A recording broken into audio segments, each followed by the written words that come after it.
Everyone wants to be the next Tfue, the next Booga, the next best of the best. But let's face it, guys, sometimes we just go against people that are, well, better than us. You've gone through it, I've gone through it, everyone has gone through it. And I can guarantee you that at some point, every pro that you watch has also gone through it. We all gotta start somewhere, you know? That's why today, ladies and gentlemen, we are going to be talking about how to outplay opponents that are better than you. You know me, I'm your host, Superman Dan, and I just want to say I appreciate all your support and really wanted to make a video like this because it's something that we can all take advantage of. Put it like this, if you're not winning all the games you play, then this video applies to you. But before the video starts, I got one tiny favor to ask you. We strive very hard to bring you the best content out there, so show us your support by liking the video, subscribing, and visiting ProGuys.com for the latest trending articles, VOD reviews, and just about everything that you could need to know about competitive Fortnite.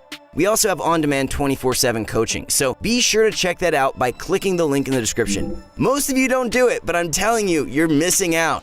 Also, we'd like to give a quick shout out to our friend Ghoulboy for showing us 2 really cool tricks in our previous video. Check him out, he's a great content creator. Alrighty guys, now I want to get into this video with a dose of truth, because in reality, you won't be able to win all of your fights against better players. Think about it, they are better players after all. The goal of this video is supposed to be a tool that points out some weak points from really good players and swings the pendulum in your advantage. If a really good player perceives you to not be good, or at least not as good as they are, well, the fact is they're going to let their guard down in many reckless ways. My objective is to help you exploit your opponent's recklessness, and eventually you'll become that good player that you currently fear. With that said, let's just get right into my first point, and that is fighting aggression with even more aggression of your own. Yes, guys, the idea of fighting fire with fire might not work in real life, but in Fortnite, works like a charm. Now, what I mean by this is not that you should jump out in the open and run around W-keying every living thing you see. Not at all. When you should be using this technique is when you've got someone that you know is better than you trying to W-key you. Yeah, really annoying when that happens. But now you're going to have a counter, so yay!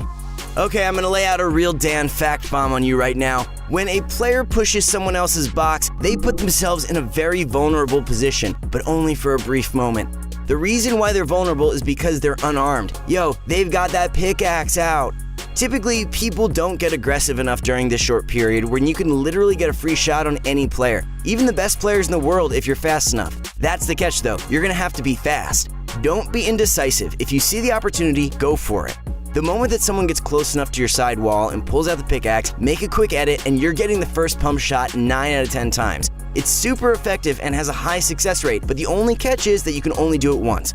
Once someone knows that you're willing to get the jump on them, their strategy will be much more passive. But at the end of the day, that's what you want. Make an opponent that's usually better than you fear you. The reason why a good player is good is because they use fighting strategies that are basically second nature to them to eliminate you.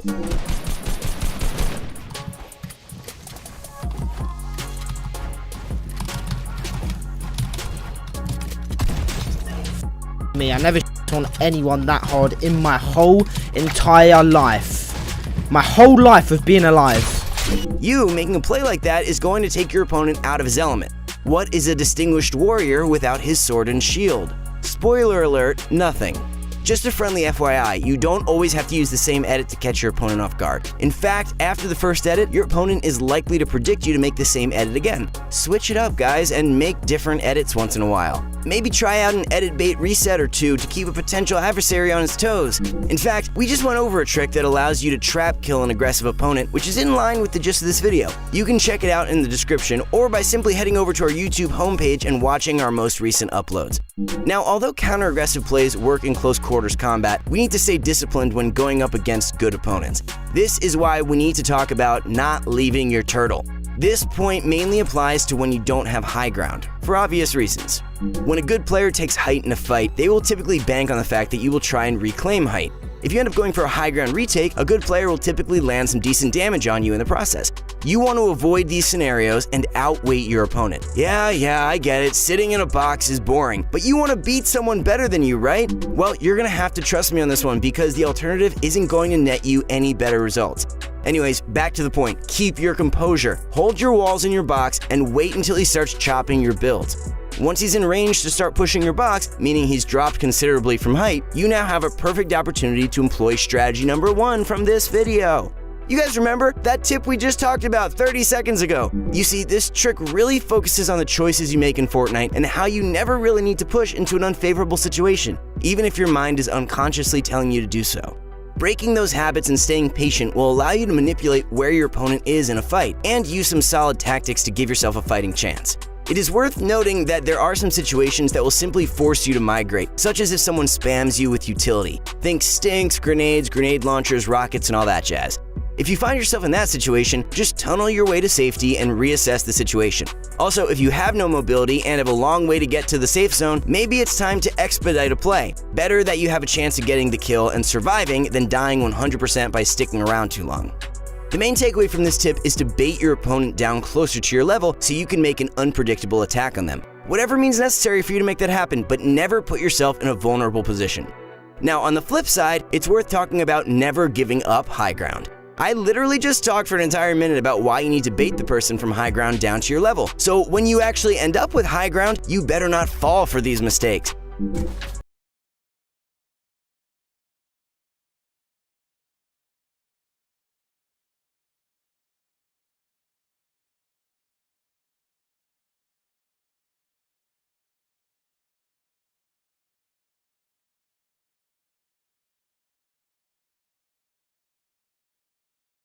No. Now, we already talked about why falling from height puts you in a vulnerable spot, giving your opponent an opportunity to get a nearly uncontested shot on you a lot of the times, yada yada. We already covered that. Let's discuss some other options about when you are on height to safely whittle down a good player. First, you're going to want to exhaust all of your utility items. If the player you're fighting is truly better than you, then now is a better time than ever to lay out all the wild cards in your inventory. Give them everything you got. If that doesn't work, you're going to want to try baiting out an edit. Try pickaxing their turtles from the top, meaning you're going to be standing a layer above them and smacking their roof piece. Hit their roof with your pickaxe, switch back to your shotgun. Hit with your pickaxe, switch back to your shotgun. Repeat this as needed and see if he falls for the bait. If he opens up his roof, then congratulations, because you have a free shot right at his head. No matter what you end up doing on high ground, it's absolutely crucial that you do it in a protected manner. Do not let them have an opportunity to shoot you without your ability to trade another shot out. Don't get too aggressive and drop to their lair, because after all, they are pretty skilled and will find the opportunity to steal height from you and put you in a less desirable position. While we're on the topic of less desirable positions, let's take a look at how we can actually dodge a fight against a really good player using positioning. If you are in a scrim type scenario and there are people all around you, why not employ a good old-fashioned rotate? This one might seem a little more obvious. If the player is good, try not to fight him to begin with.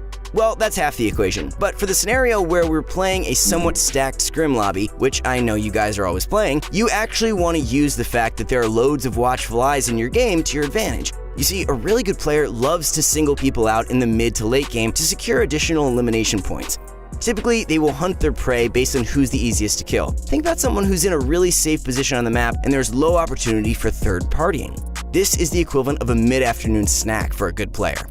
Now, if you are in the scenario where a good player is aggressing you in a scrim, your objective would be to use the players all around you to ward him off. Yeah, you can use utility like launch pads, impulses, or whatever to get out of dodge, but this really addresses the cases when you don't have extra rotational items to spare. The best way to sneak away without burning utility is by tunneling all around opponent builds to provide additional cover and separation between you and whoever the heck is chasing you down. And guys, it kind of makes sense when you think about it. Who in their right mind will hunt you down across multiple opponents and put themselves in very vulnerable position in the process?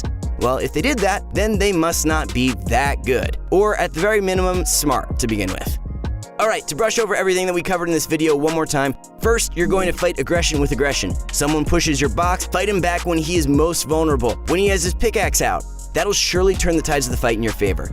Second, if your opponent is holding height, use patience and alternative techniques to bait your opponent down to your level so you can employ the first strategy.